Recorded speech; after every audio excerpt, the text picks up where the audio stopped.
এক ঘন্টা থাকবো, তারপর বাসায় যাবো। ঠিক আছে? এক্সকিউজ ভাইয়া, জি ভাই বলেন। আমার একটা 1 ঘন্টার জন্য রুম প্রয়োজন। 1 ঘন্টার জন্য রুম দেওয়া যায়, আর সাথে উনি উনি উনি আমার গার্লফ্রেন্ড। গার্লফ্রেন্ড তো দেওয়া আসলে সম্ভব না, কারণ সমস্যা হচ্ছে এখানে।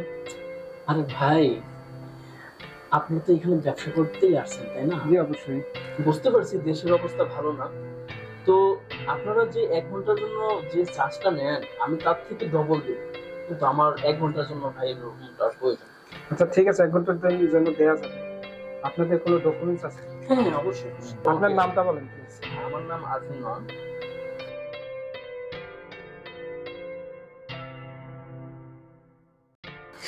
ঠিক আছে ভাই, একটা রুম দিলাম, 1 ঘন্টা ওকে। এই রতন ভাই, ওনাদের যে 302 নম্বর রুমটা একটু দেখাই দিন।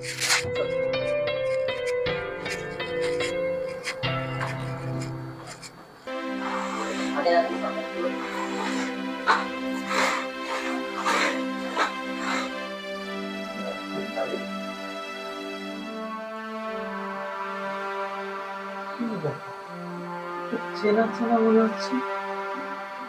আচ্ছা, ছোটবেলায় দেখছিলাম ভাতিজিরে ঠিক এরকম দেখতে, কিন্তু ওদের খরচ খরচা পড়ালেখার সব খরচ তো আমিই চালাই।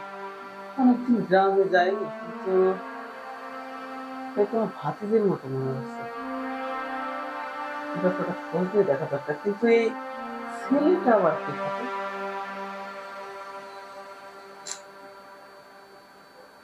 স্যার দেখি, ম্যানেজার স্যারের সাথে একটু কথা বলি।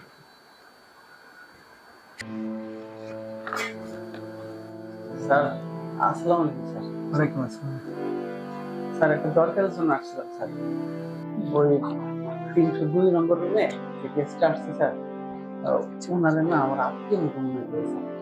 যদি ওনার অ্যাড্রেসটা আমাকে একটু দিতেন, খুব উপকার হতো স্যার। স্যার, তথ্য দেওয়া তো আসলে নিয়ম নেই। স্যার, আমি একটু মিলাই দেখতাম, সে আমার আত্মীয় কিনা, বুঝছেন? আচ্ছা, আপনার যদি উপকার হয় তাহলে আমি অ্যাড্রেসটা আপনাকে দিচ্ছি। 302 নম্বর রুমে যান। Okay sir, thank you sir. আমি তাহলে আসছি স্যার। তোমার আশা এখানে বসবো। আচ্ছা, এইবার বলো, এই রুমটা তোমার কেমন লাগতেছে? অনেক সুন্দর, ভালো লাগতেছে। জানো জান, আমি এই দিনটার আশায় এতদিন অপেক্ষা করতেছিলাম। তাই? হ্যাঁ, তাই। আসলে তুমি তো দেখোই, রাস্তাঘাটে মানুষ বসে কিভাবে ই করে, আমি না ওদের মতো পাই না। আর দুজনে আমরা গার্লফ্রেন্ড বয়ফ্রেন্ড, এক এক তো একটা সময় কাটানো দরকার না আমাদের? আমরা তো বিয়ে করবোই। আসলে ঠিক আছে তোমার কথা যে হ্যাঁ আমরা বিয়ে করব, তুমি বলছো আমি আসছি, বাট এমন কিছু করো না যেটা আর কি। আর তুমি কি ভয় পাচ্ছ? না অ্যাকচুয়ালি। আরে, তুমি বোঝো না কেন, আমি তো তোমাকেই বিয়ে করব। হ্যাঁ ঠিক আছে, বাট একটু তো নার্ভাস লাগতেছে আর কি। আরে নার্ভাস না, কিসের নার্ভাস বলো? ও আচ্ছা, তুমি না ড্রেস আনছো আরো? হ্যাঁ। তুমি ওই ড্রেস গুলা পরো না, দেখো না এই ড্রেস কি মানে হাতা বড়, এই শর্ট ড্রেস তো আনছো, ওইগুলাই পরো না। না মানে আসলে আসলে না মানে আমি ড্রেস আসলে নার্ভাস লাগতেছে তো, তার জন্য। আসলে বুঝো না কেন, তুমি কিসের নার্ভাস? আমি তো তোমাকেই বিয়ে করব। আর এই তো বেশি দিন লাগবো না, 1 বছর পরে আমরা বিয়ে করব। আর আমি যেহেতু তোমাকে বিয়ে করব, তোমার থেকে দেখো তো এটা আমি পাইতেই পারি, তাই না? ঠিক আছে, কিন্তু আমার বাবা মা মেনে নিবে কিনা সেটা তো আমি জানি না। ধুরো পাগলি, বাবা মা কেমনে বুঝবে? তোমার বাবা মা কেমনে বুঝবে বলো? আমরা এখানে দেখো, এই রুমে তুমি আর আমি, আর কেউই নাই। অর্থাৎ আমরা এই রুমে যা করব কেউই বুঝতে পারবে না বাইরে, বাবা মাও না। তুমি ভয় পাচ্ছ না? না মানে আচ্ছা আচ্ছা, তুমি না ড্রেস পরো, আর তোমার ওই ড্রেসে না আমার খুবই দেখতে মনে চাচ্ছে। আরে আসো না, ভয় নেই তো, আসো, একটু জড়াই দেবে। এই সময় আবার কি আসো? আচ্ছা তুমি থাকো, আমি না, সারা সময় আর পাই না, একটু রোমান্স করতেছি, ওরা সেটা বোঝে না। 1 ঘন্টা টাইম নিয়েছি, তার মধ্যে রুম সার্ভিস প্রয়োজন? আমাদের তো রুম সার্ভিস দরকার নাই রে ভাই, আমার তো তোমাকে দরকার। বাবু, বাবু তুমি কি ভয় পাচ্ছ? না আরে পাগলি, আমি তো তোমাকেই বিয়ে করব, তো আমরা কিছু করি। না মানে আচ্ছা, তুমি লজ্জা পাচ্ছ বুঝতেছি, লাইট তো অন, লাইটটা অফ করে আসি। আসার সময় পাই না। Sir, room service sir. আমার কোনো রুম সার্ভিস লাগবে না, যাও তো ভাই। আচ্ছা ঠিক আছে।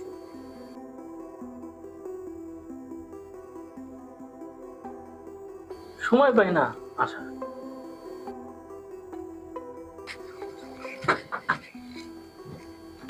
না আসলে স্যার, এটা তোমার চাকরি স্যার। আর এর আগে যে গেস্ট গুলো আসছিল তারা তো যাওয়ার পরে রুমটা ক্লিন করা হয়নি, তো স্যার আমাকে করতে হবে স্যার।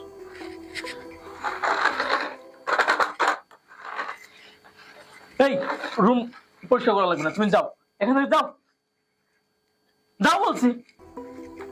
আচ্ছা ঠিক আছে। ডিস্টার্ব, এটা একটা ডিস্টার্ব।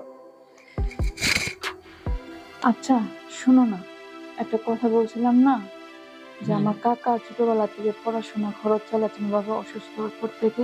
হ্যাঁ, কিন্তু ঢাকা আমার কাকা একটা হোটেলে চাকরি করে, আচ্ছা। বাট কোন পোস্টে চাকরি করে সেটা না আমি জানি না, কিন্তু একটা লোকের দেখে আমার মনে হয়েছে যে আমার কাকার মতো। আসলে সত্যি কথা বলতে আমার না ভয় লাগতেছে, বিশ্বাস করো। আরে বাবু, তোমার চাচা এইখানে আসবে কোথা থেকে? কিন্তু আমার মনে হচ্ছে আরে ঢাকা শহরে কত হোটেল, এই হোটেলে কেন তোমার চাচা চাকরি করবে? সমস্যা নেই, প্যারা নেই, আসো না। আরে কিন্তু তোমার ময়না,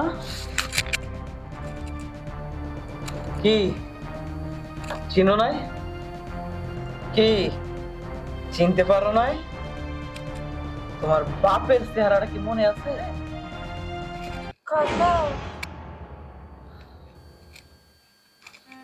আমার ভাবতে ঘৃণা হচ্ছে, এই হোটেলে ক্লিনার বয়ের কাজ করে আমি তোদেরকে পড়ালেখা করাচ্ছি। আমার ভাবতে লজ্জা হয়, এর মতো একটা হিরোইনের সাথে তুই আজকে রুমে আসছিস। জানো, আমি কখনো ভাবতে পারিনি এত নোংরা, এত জঘন্য তোরা হবি। কাকা প্লিজ আমাকে মাফ করে দাও। চুপ, একদম কথা বলবি না, চল আজকে তোকে দেখতেছি। আয়। কাকা প্লিজ মাফ করে দাও কাকা। কাকা কাকা